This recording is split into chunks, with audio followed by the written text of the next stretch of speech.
Hi, my name is Luisa Piet, and it's such a great pleasure to be a part of this One Day on Earth filming. We're here in Monrovia, Liberia. I'm a consultant for UNESCO, and my job consists of helping to strengthen the media either through training or helping some of the radio stations to attain sustainability, financial sustainability. So we're here in the office. This is the UNESCO office. I'm only here for a year as a Knight International Journalism Fellow.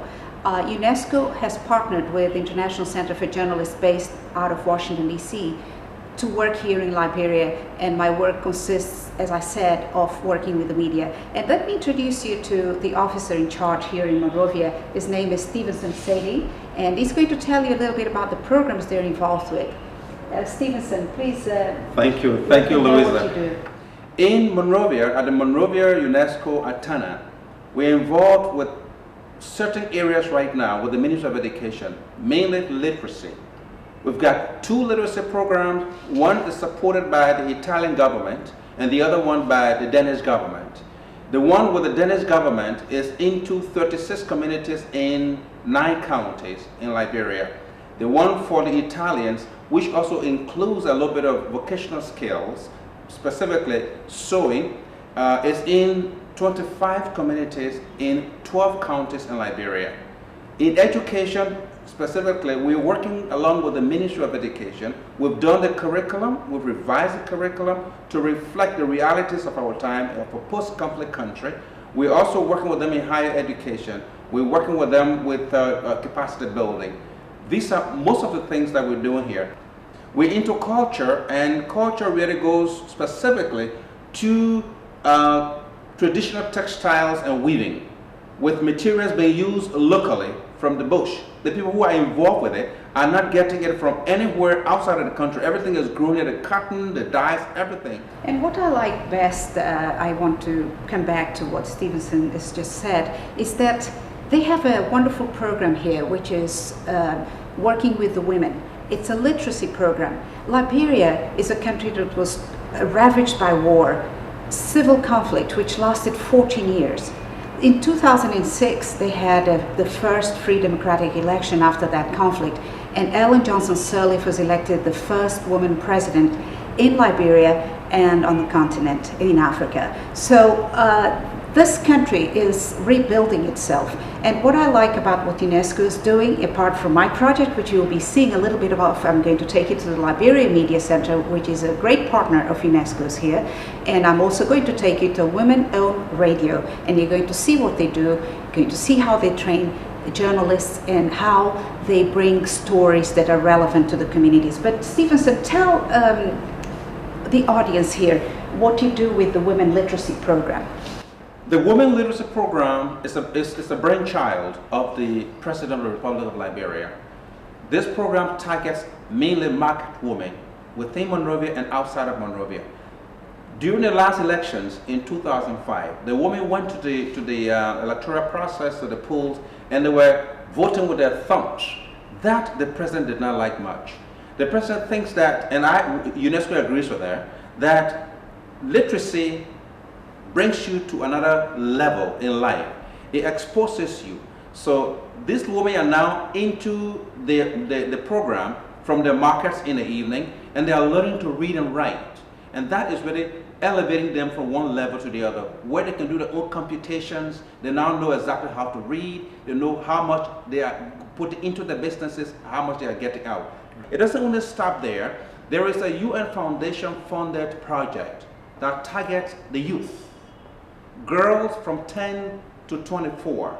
We are dealing with them. That program is kicking up in 5 communities in 3 counties in Liberia.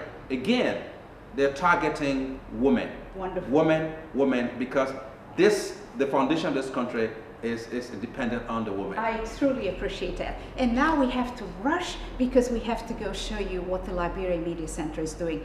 Thank you, Stevenson, for that introduction. And you're going to see how community radios are trained in what the Liberia Media Center is doing, and that is a program that UNESCO has contributed to. There are many non-governmental organizations working here in Liberia. UNESCO is one of them. We have many partners. We are very fortunate that way. We are rushing, and we're going to show you what my work consists of. I visit the partners, and you're going to see who they are, and they're going to tell you all about what they do.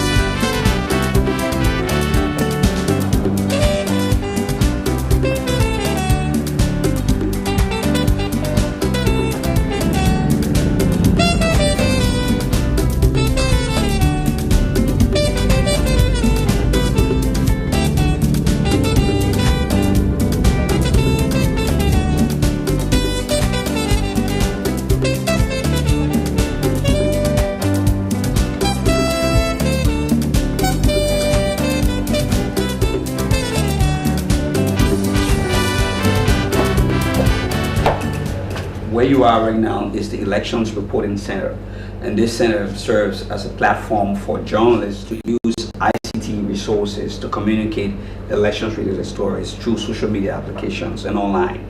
And then the second section of the center is the Elections Results Reporting Platform, and all the PCs you see are the Elections Reporting Platform software called On-Time Results software.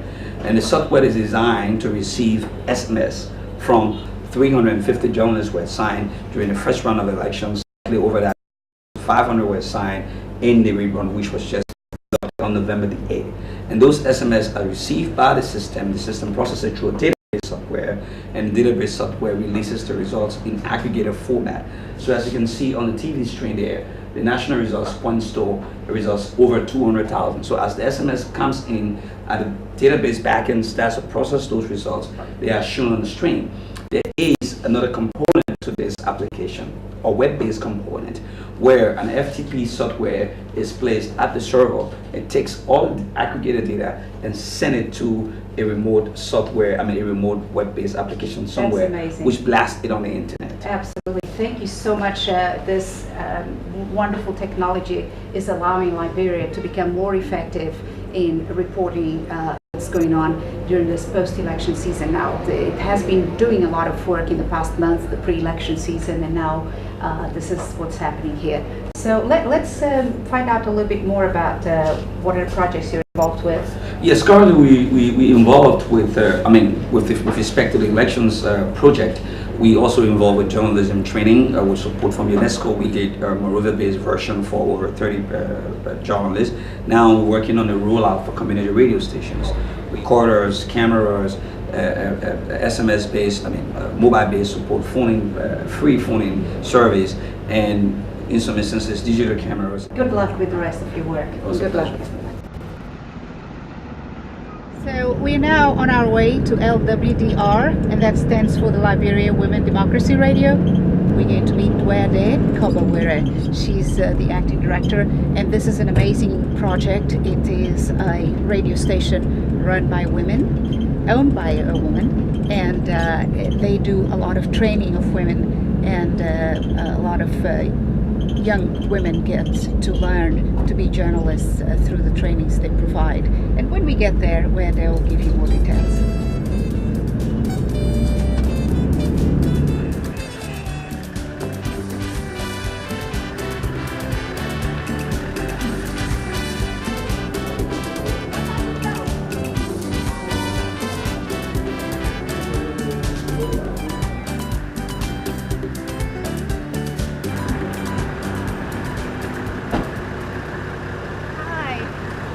How are you? Oh, it's lovely to see you. Thanks for having us. You're welcome. All Come right. on in. Really lovely to be here again. I'm so glad we're able to make it today. Now, Wade, please say a few words about what you do here. Well, the Liberian Women Media Action Committee is the umbrella entity which has as its mission promoting grassroots women, improving their statuses of living, and ensuring that they have a voice in all aspects of life, including decision making, social and political activities. And LIWOMAC, as it's known, operates the Liberian Women's Democracy Radio, which spans 8 of Liberia's 15 counties. That's wonderful. We have a staff made up of 60% women, 40% men. We try to maintain gender sensitivity in our work, and we focus largely on broadcasting issues of interest, particularly to women first, but generally affecting all strata of our society. And UNESCO is here to present the MOU, the Memorandum of Understanding, to LWDR. This is how we work.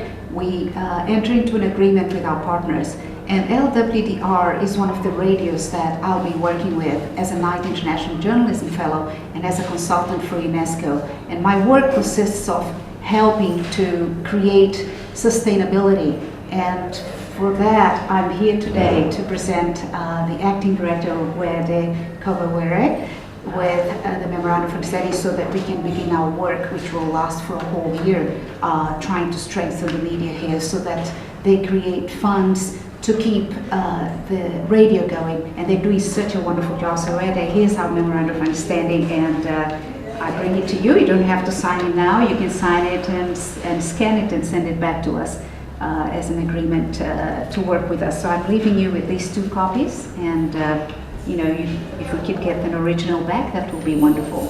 Thank you very much, Luisa. We are very excited by this. Most of our funding comes from partners, and our biggest challenge has been how to sustain the entity beyond donor funding. And so we are excited by this partnership because it opens up a new window of opportunity for us and gives us hope that beyond donor funding, LIWOMAC and LWDR will continue to help the people of Liberia. Democracy FM 91.1. We are broadcasting from our studios in Congo Town on the sound frequency of 91.1. The station that advances women to promote change. The station that gives voice to the voiceless. That's 91.1. Wherever you are this afternoon, I'd like to say you are welcome to Democracy FM. And please don't go away because we have beautiful, beautiful West music right here for you. So wherever you are, however you are listening, please keep tuned to 91.1. That's the Democracy FM, the Liberian Women Democracy Radio, the station for women. Just picking up on the last note, because this is why we have all of the managers here. Winston Dayu is for programming, Eliza is for programming, Johnny there is a financial person, and Nat here is technical. So you have the full complement of the management team minus our founder and president, Estella Nelson, who's on a short course in the US of A. We expect her very soon. And we know that she is also very happy about this development because I spoke to her a few minutes ago and let her know that we'll be signing on this. And so she looks forward to working with UNESCO on this partnership. That's wonderful. Thank you. It's a pleasure to be here, and I really look forward to beginning my assignment here with you. Thank you. I'm here as a Knight International Journalism Fellow with the International Center for Journalists as a consultant for UNESCO, and my job is to try to implement the program that they are supporting here. I hope that you enjoyed this visit. You've had a taste of what my work consists of. Thank you for spending this time.